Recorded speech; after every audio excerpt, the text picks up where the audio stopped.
I'm a big YouTuber. I literally cover court cases for a living. I'm gonna give you my ID. I cover the court cases for a living.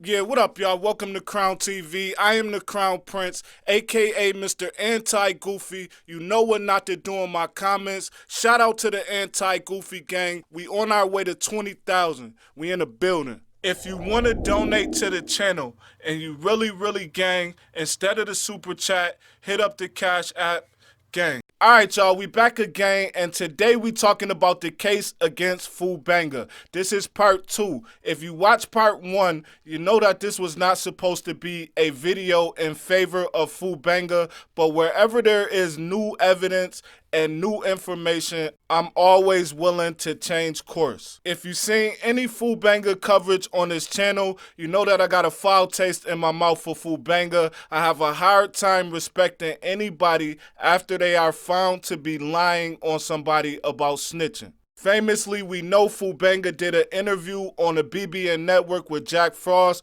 where he accused Shotty of snitching. This video is not about that. The only reason I bring it up is because I feel like it clouded what was really going on in his case and prevented Jack Frost, or anybody else for that matter, from covering what I feel is the more important story and a better story, certainly a better story than a fake snitch story that was going to be proven to be wrong by the end of this case one way or another. One of the most important things that Fu Banga talked about in that video was his chances of beating this case. Fu Banga actually had a better chance of beating this case than any of the other defendants in this case by a long shot. Even with the surveillance camera footage and the cooperating witness, none of that would have mattered with the way that Fu Banga was attacking this case. Fu Banga's angle would have had this case completely thrown out before any of the surveillance footage or the cooperating witnesses came into play. And as always, I'm going to lay that out for y'all with the paperwork, not with opinions, not with hypothesizing. We are starting with Fu Banga's motion to suppress. If you watched the last video, you know that Fu Banga made mistakes. First of all, he was caught driving with a suspended license. He also sat down and made a statement to police where he claimed the gun that they found after they repeatedly warned him about his Miranda rights. He made mistakes, but there were issues and they are outlined in this motion to suppress. Also, the dates of these documents are very important. This motion to suppress was put in on March 27th of 2019. Fu Banga put in a motion to, number 1, suppress property alleged to have been seized from his person. This is the gun. Number 2, to suppress the post-arrest custodial statement that he made to police in violation of his Miranda rights. I'm going to talk about that in a minute. Number 3, to dismiss counts 6 and 7 of the above captioned indictment. Now, if you don't know, Fu Banga was charged in counts 6 and 7 of the indictment, both having to do with the incident at the Barclays. Number 4 was for the preclusion of his Facebook account and information. Number 5 was for leave to join any motions of co-defendants raising relevant or applicable factual or legal issues. And number 6 was to grant any other relief that the court saw as just or proper. The first 3 are the most important. Number 1 was based on probable cause for pulling over the vehicle. Number 2 is based on his Miranda rights being violated. He consistently asked for a lawyer and was not provided one, even though he made the mistake of making that statement in the first place. Regarding the dismissal of both counts in number 3, this is explained in a document that we're about to get to in a minute.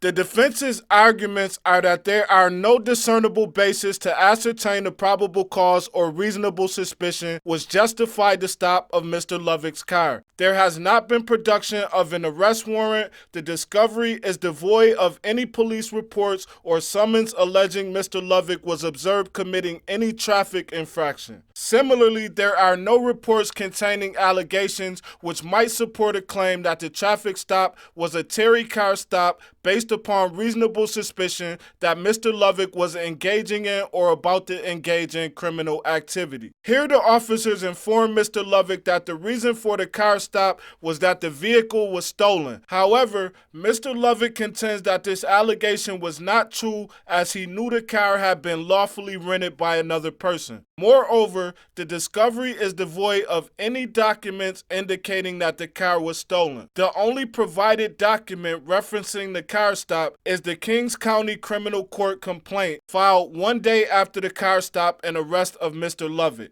Although the complaint charges that Mr. Lovick was driving with a suspended license, this offense will only have been discovered after the illegal stop occurred and wherein Mr. Lovick would have been asked to produce his driver's license or other identification. As for the statement, they argue that Mr. Lovick invoked his right to counsel and requested an opportunity to contact his counsel. Nonetheless, the detectives refused to honor Mr. Lovick's request to speak with counsel. As for why counts 6 and 7 of this indictment should be dismissed, Fu Banga's lawyer argued that his original charges before the feds picked up this case do not match the federal charges that he eventually was charged with. Fu Banga's original charge was reckless endangerment.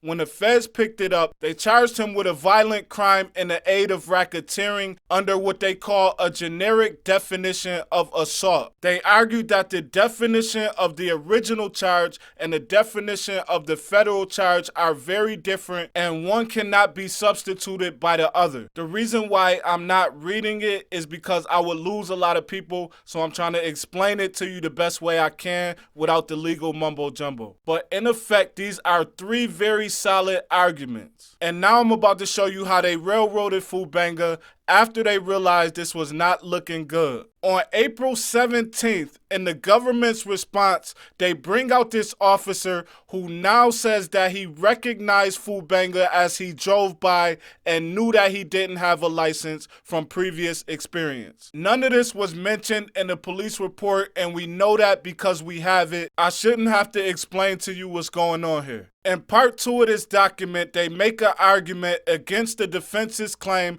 that the charges do not match. I'm not even going to read it, and I'm going to tell you why. After the judge read these arguments, he decided that there needed to be a hearing. The very next day, the government dropped the S9 indictment. The only change made in that indictment was them dropping counts 6 and 7 on Fu Banga and charging them in counts 1 and 2. Count 1 is the Rico, the biggest charge in the indictment. They then offered Fu Banga a plea deal to cop out to that count 6 and 7. So for Fu Banga, it was either fight the Rico or cop out to that 6 and 7. Fu Banga was right about a lot of the things that he said. He said his lawyer advised him not to play with the feds on this Rico charge because they had a cooperating witness. Fu Banga thought that cooperating witness was Shotty. We now know that the cooperating witness that was going to testify about Fu Banga's role in the gang, the one that said every time he saw Fu Banga he had a gun, that cooperating witness was Takashi. Fu Banga even said in that interview that his lawyer told him that if he went to trial, Takashi was going to testify. I still think the fact that the feds bought Fu Banga Shotty's phone records at this exact time is the reason why he was so confused about where the cooperation was coming from. The feds really did a number on Fu Banga, and I could see why he was so upset. He went from feeling like he was about to go home to getting hit with a Rico charge that if he fought, he could quite possibly never come home. But that's just my opinion. In the end, the only thing that matters is what y'all think. So y'all let me know what y'all think about this video in the comments, man. Like, comment, subscribe if you are not a goofy. If you are not a goofy. If you are a goofy, you know the rules. It's the Crown Prince. I'm out, y'all. On a Friday night at 9 o'clock, hundreds of kids who don't have to be here. You'd think this would be the last place they'd want to be. But here in Newark, they're in here because of what's out there. Anything that keeps me off the street, I'll do. Like, besides doing anything wrong, like selling drugs and all that stuff. I'm not into that. If I come here, I will see, like, friendly faces. Gun violence, like, out there. They fighting, being shot. Inside the walls of West Side High, every Friday night until 11 p.m., it's a space free of fear. Within these walls, kids can shoot pool, play video games, hit the hardwood, practice cheers, or even lay down track in a recording studio. Within these walls, they can laugh. It's called the Lights On program, now in its 4th year, and it's open to everyone. Nadia Camacho graduated in 2008. If it was around back then, I think that we wouldn't have lost so many of my classmates. Like if we have a class reunion now, a lot of my classmates wouldn't be there. I haven't lost any more kids to gun violence since we started doing the school year. Principal Akbar Cook says you can't ignore the results. If you remember him, that's because last summer, Eyewitness News told you about a free laundry room he installed in school. Students bullied because of dirty clothes, resulting in chronic absenteeism. Principal Cook says there's been a 10% increase in daily attendance since. I was finding out just from being a principal that the kids don't eat during the weekends. They also serve hot meals to kids on Friday nights. During the summer, they do this 3 nights a week. It's all made possible by donations from the community and alumni. It's kind of amazing what a school can become when people care about kids who just want a chance.